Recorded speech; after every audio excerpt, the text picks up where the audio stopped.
Right, there you are, up there.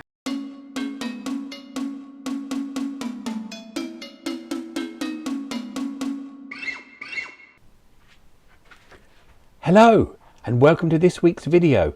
I'm hiding in the dark because I finished everything. Everything's been put away. I'm wearing different clothes, so there's no continuity with what happened before the opening credits. So I'm just going to get on with it. A deep ash bowl. Well, deeper than one of my platters. Deeper than me, probably. Coloured, textured, lacquered. Let's get on with it.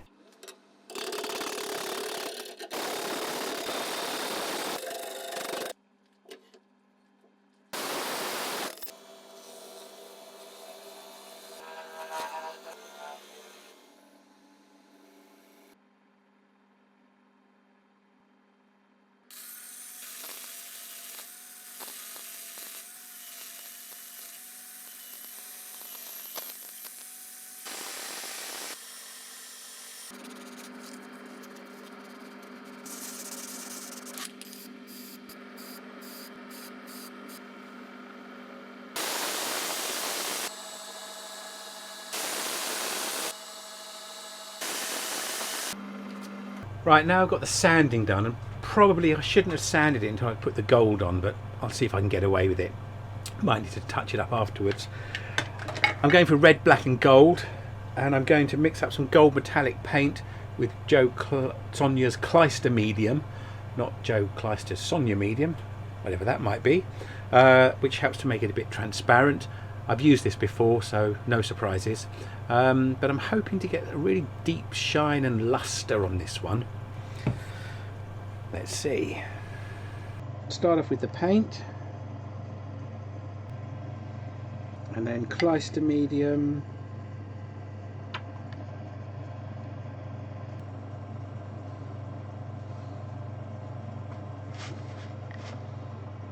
I'm trying to just limit it to the textured part.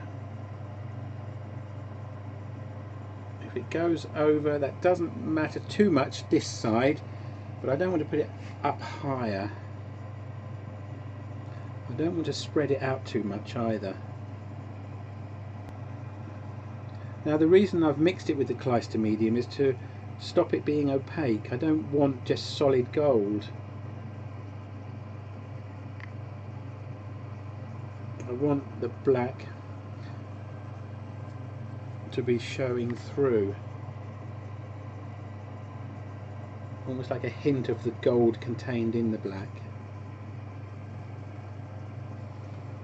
almost like someone's come along, scraped off the black, solid black outer, and revealed, oh, there's something a bit more interesting going on inside. Increasingly that's what I'm getting more interested in with doing this texturing, suggesting something contained within the wood, hidden by the wood, a bit like my mutant fossil that didn't really come off.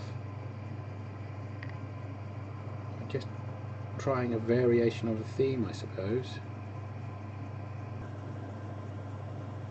Okay, I think I'm just about done. It might look a bit messy at the moment.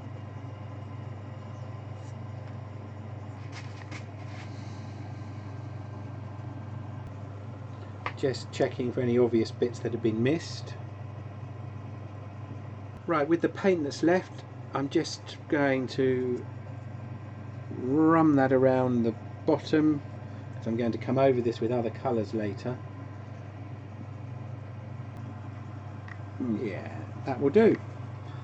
So I'll leave this all to dry off and then come back, sand off the high points here so that I can then get the red to take in those bare bits of wood.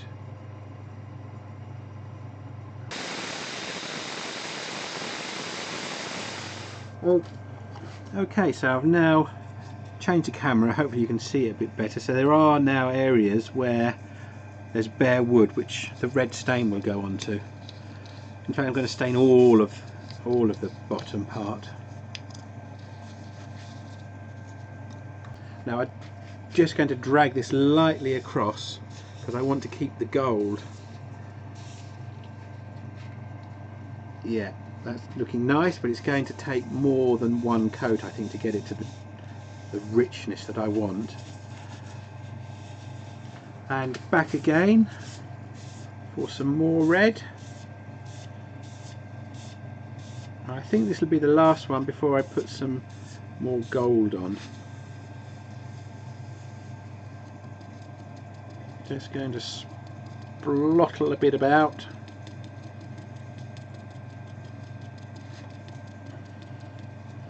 Change direction a bit. Now that looks a bit messy at the moment, but past experience tells me to persevere. Time for some more red. And that really does soften that gold down, it gives it much less garishness, but it's still picking up.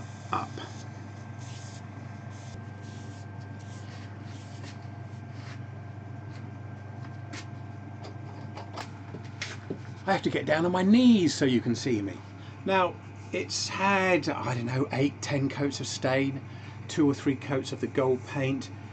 Just going to get some lacquer on it now. I think this really will respond with a very nice glossy finish. So just giving this a good shake.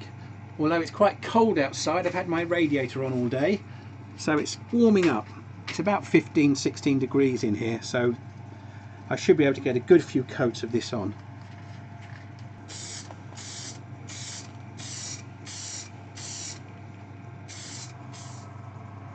Now it's building up a very, very nice finish.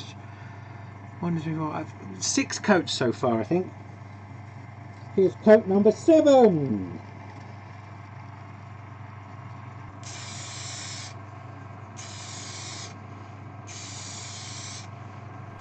Right, so the lacquer's been drying for 24 hours. 7 coats, possibly 8 altogether. But that does give a bit of a plasticky feel to it, so I'm going to do some cutting back with a bit of rubbing compound, a bit of water, a bit of buffing, and then when that's done and I'm happy with that, then we'll get to turning the inside out. And this is what I'm going to use, some Ferekla paste compound.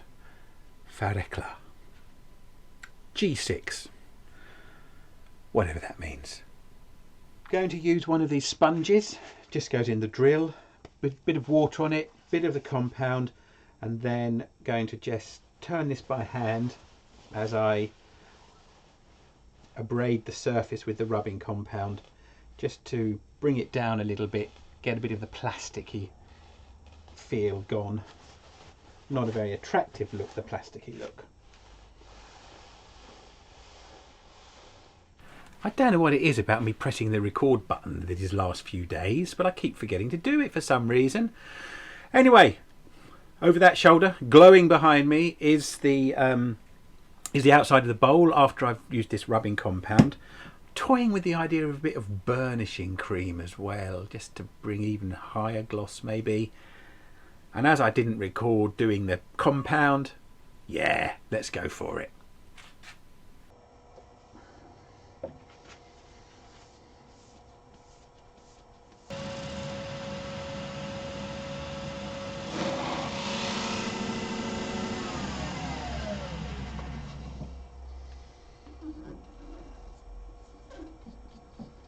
Right, just got to tidy the bottom up a little later on.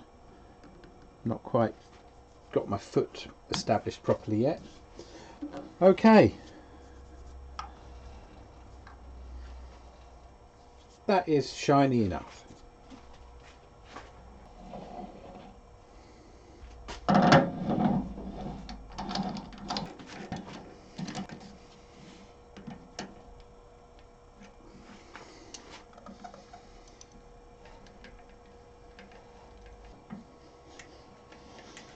Right, first thing is to get this face trued up.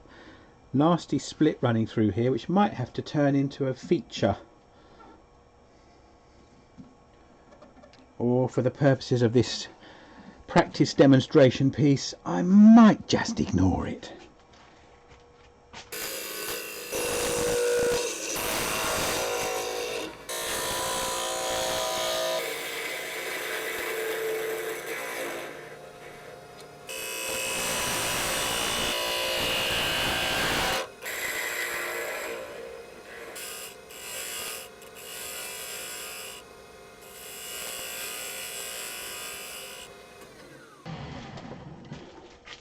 Okay, so that's got a little angle going in. That probably will have taken away most of the split. Almost. There's about a 1/16 of an inch left in there. But if I take it all off, it's going to completely destroy the shape.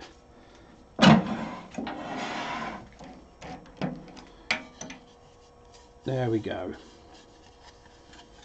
Now, obviously I'd need to tidy up the foot if this was going to be finished, but as a demonstration of a new technique for me, this texture, which I really like, that's my favourite part really, I think. The sort of gold coming through, the red running over the top, bits of the black being picked out, and then going up to the black at the top of the rim, which needs a little bit more sanding, a little bit more work. But get the dust off. There's today's project done. Right, so another project almost completed. Shame about the split, which oh yes, I can see it is still there, still here on this. So I haven't finished off the foot, and I didn't sand the inside, which is a shame. This is probably the nicest cutting bit of ash I've ever had. I don't have a lot of experience with ash yet, so I'll do some more. Very open grain, but what I particularly like are the colours. I like the gold coming through in the red part of the bowl here.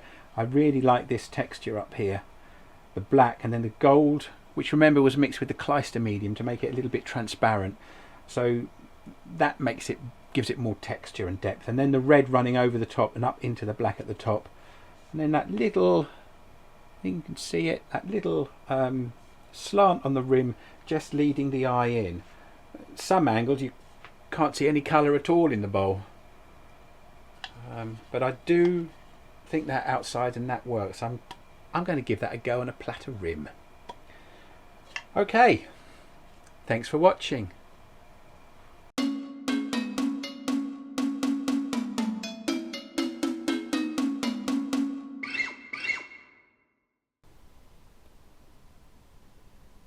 Hello.